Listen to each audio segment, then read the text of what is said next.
Hi, welcome to Richard Kabili YouTube channel, and for today's tutorial, I will be teaching you on how to change allow calls from contacts in allow notifications work focus on iPhone X. But first, kindly subscribe to this channel and don't forget to hit the subscribe button and the bell to notify you for the new updates.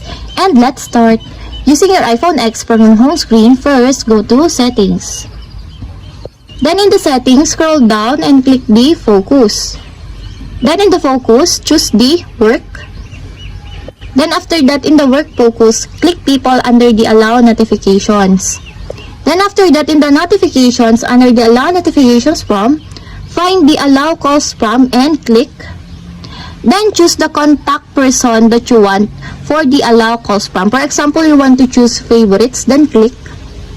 When the allow calls from is enabled for your favorites contacts, allow all incoming calls from only the contacts you added to the focus and your favorites.